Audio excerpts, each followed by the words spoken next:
Alright everyone, we'd start off today talking about, and I'm probably going to mispronounce his name, Teixeira, the U.S. Air National Guardsman on a U.S. military base who managed to get a bunch of Pentagon papers leaked on a Discord server, and they circulated around online for an extended period of time before U.S. Intel became aware of it. By the way, they did arrest him the other day. Full-on SWAT mode there.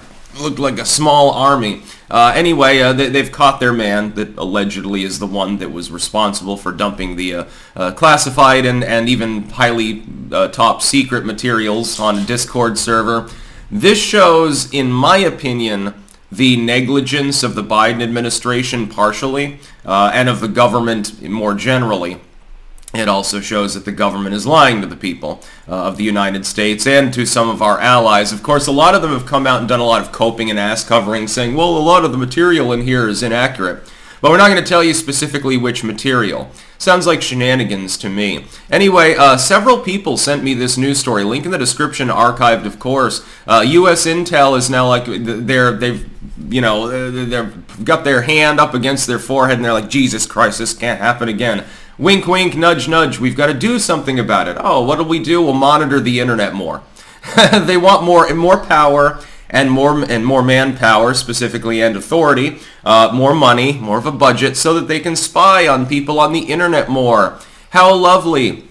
They've got to branch out. They've got to make sure that they can monitor every Discord server now, I suppose, and they'll be trawling across 4chan, which means you can expect more glowy Fed posting, I suppose. When they get bored, there's no juicy stuff for them to monitor at the time and write up reports about. So they say, for the next hour, I'm gonna pose as a BBC poster, if you know what I mean. Here's what's happening here. The government has there's an old saying, never let a good crisis go to waste.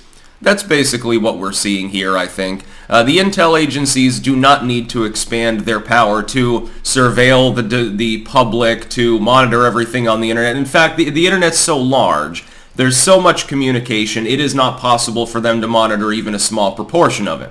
Basically, everything you do gets logged and stored, but as far as actively going through it, they're incapable. All the tech corporations in the world combined don't have the moderating power just in a timely fashion to remove just illegal content off of their goddamn websites, let alone anything that might be classified that has to be checked against classified records to make sure whether it's classified or not.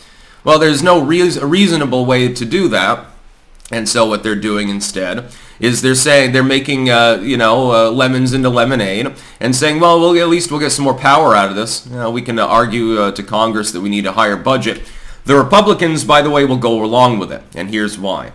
It's in their best interest right now to cast this off as a Biden problem. Biden is negligent, much like with the transport industry in East Palestine and multiple other problems. The border czar that's never visited the border except for a couple of brief photo ops. They'll cast it off as Biden specifically has not put people into roles in intel, etc., and given them the resources that they needed to prevent this from happening. And they can dovetail it with Ukraine because, the uniparty GOP, they're very pro-war. They'll dovetail it in with Ukraine and say, well, this leak has endangered our allies over in Ukraine. Troop movements were monitored, and now the Russians know that we have a new top-secret spy satellite and all these things. And then the public will gobble it down like shit. They'll be like a bunch of pigs at the trough. A bunch of lemmings at the feeder, and they'll buy that line, even though that really it's not going to actually help prevent this sort of thing from happening. If you wanted to address that, it wouldn't be through online monitoring, it'd be looking at who has access to classified material. This is a 21-year-old dude who's a guardsman. So it turns out it's not actually a suit wearer at a high-ranking level, it's someone in a general clerical role there who happens to be in the Air National Guard, not even full-on active duty, and had access to a significant trove of material and then put it online for an extended period of time without anyone finding out. They didn't monitor who was accessing that material and potentially downloading it at the end in which it was stored at the base itself. Now that's something that you can address. Well, we need better safe storage, wink wink, rules for the U.S. military. We need better monitoring of what's happening on our bases. we need to do a thorough check of who has access to that kind of material, maybe more psychological profiling, just something has to be done. I would agree. It's although I would say that Teixeira is a whistleblower. His reasoning was noble. Hey, the U.S. government is hiding this stuff from people. It's lying to them, and that's wrong. So I'm doing my patriotic duty to try to warn these dumbasses on Discord who won't stop showing me gun YouTube videos. Again, the idea that like the dudes from Demolition Ranch must be laughing their asses off thinking about some of the Discord conversations pertinent to their material. Hickok has a stiffy right now thinking of it, which is funny. That's the amusing end. I would say that while the public needed to know much of this information, if you do want to stop the leaks, you don't do that by monitoring online. How are you going to monitor everything to stop the spread? This is also a problem with fact-checking. I see it every day at this point because I'm on Twitter community notes. The lie gets halfway around the world before the truth can put on its socks. It's Churchill. I don't know if that's the exact quote, but close enough. Fucking sue me. I'm not fully caffeinated yet. It's early in the morning.